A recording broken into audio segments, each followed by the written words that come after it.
There's something in American political dialogue, or international dialogue at that, if you look at in the broad spectrum, and that is the left versus right argumentation.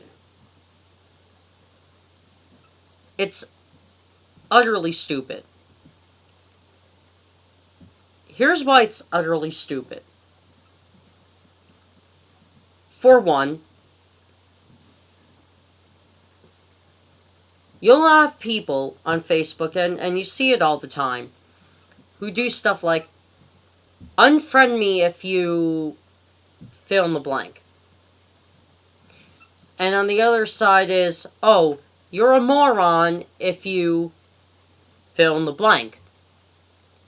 And it could be like, oh, you're a moron if you think Obamacare is the solution to long-time uninsured people, or unfriend me if you are a Trump supporter, unfriend me if you're a Clinton supporter, unfriend me if you think Gary Johnson would have been a better presidential candidate instead of Bernie Sanders. So you see stuff like that online all the time.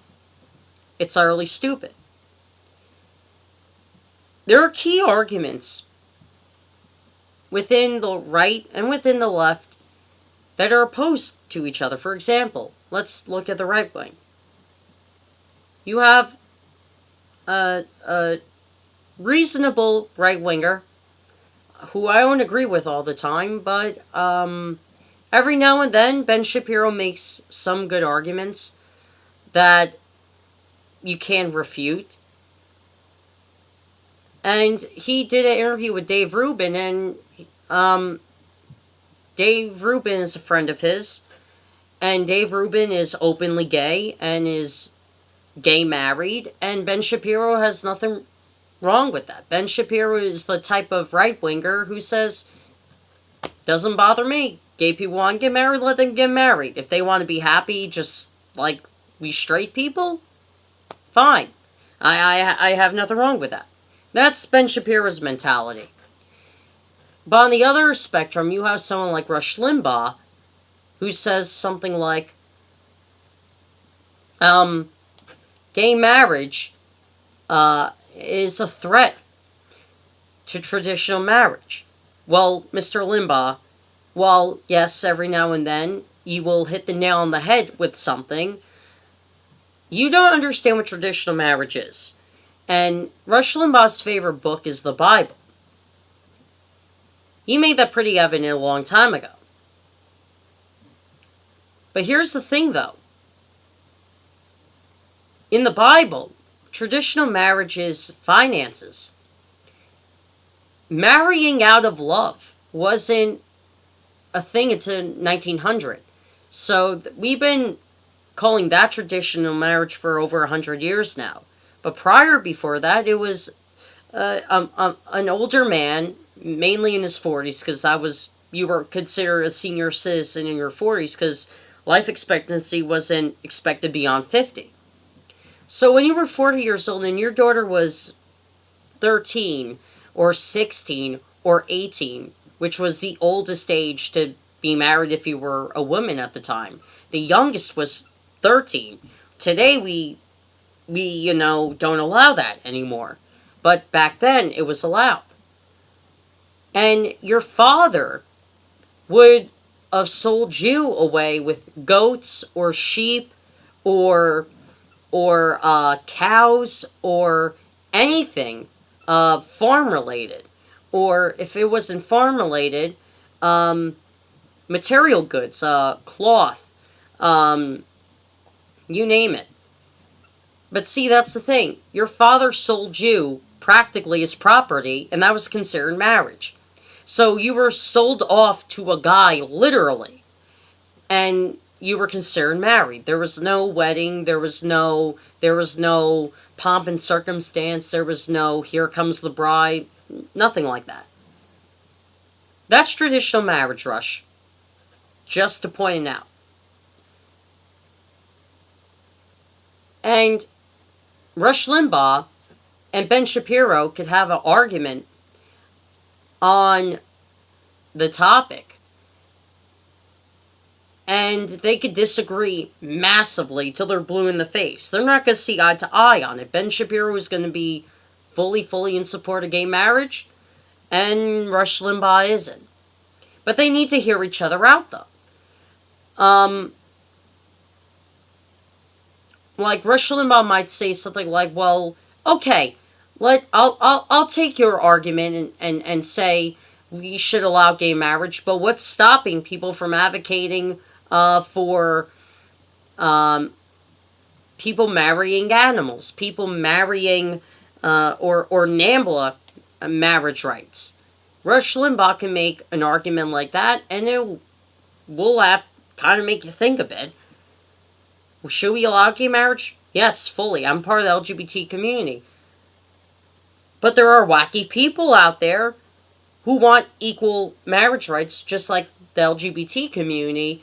And so it kind of does make you think, does NAMBLA and all these fucking creeps advocating for marriage? You see a lot of them doing that.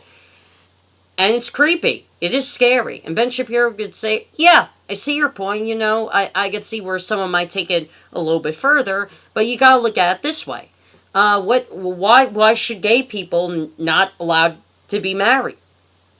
If a man and a man or a woman and a woman are in a stable relationship, one wears the pants, one stays at home, and one takes care of the kids, or both take care of the kids, both have jobs and are keeping a house, a roof over their heads, food on the table, children on their clothes on their children's backs, making sure that their family is flourishing economically. Why should we stop gay people from being married? Why should we not allow that? And Ben Shapiro would make a valid argument like that. And in the instance of Rush Limbaugh and Ben Shapiro debating gay marriage, I would be on Ben Shapiro's side because he doesn't care, He's like, if you're transgender, you want to use the bathroom of your choice, doesn't bother me. You're lesbian, you want to get married, doesn't bother me. You're gay, you want to get married, doesn't bother me. You're bisexual, you want to have a threesome, doesn't bother me. That's his mentality. But with Rush Limbaugh, apparently, expressing your sexuality or marriage rights for the gay community, the LGBT community, is a problem to him, which I don't see eye to eye with him on that whatsoever. But you could also look at it from the left perspective. You have some people on the left like Jimmy Dore and Kyle Kulinski who say that Russia collusion, and all this stuff is distracting away from the argument of the proper argument that Flint, Michigan has no clean water. And in that case, they're right. But you have the people like Rachel Maddow and Chris Hayes who say Russia collusion all the time and ignore Flint, Michigan. As journalists, that's pretty bad on their part. However, my point is this. Both sides need to listen to each other. Like, MSNBC might say, yeah, Flint, Michigan's a problem, but we think we have proof here that Trump's administration got Russia to collude with our federal election. And Jimmy Dore and Kyle Kulinski might say, well, if there's evidence of that, that's a problem, and we'll call that out if there is evidence of it. But until there's evidence of it, let's talk about the real problems like Flint, Michigan. Because this could be a national problem, and you'll be failing as a journalist if you don't cover Flint, Michigan. So, essentially what I'm saying is this. This left versus right argumentation really needs to end. Because there's arguments within the left and the right. No one's going to agree whatsoever. Everyone's going to be a conservative on the left. Everyone's going to be a conservative on the right. There's going to be liberals on the right. There's going to be liberals on the left. There's going to be libertarians in the left and the right. You get my point. My point is that we got to listen to each other. Instead of arguing each other, until we're blue in the face of stuff we're not going to agree with. Let's have nuanced conversations of where there are gray areas where we could come together and discuss them. Anyway, I hope you guys enjoyed that. See you next time.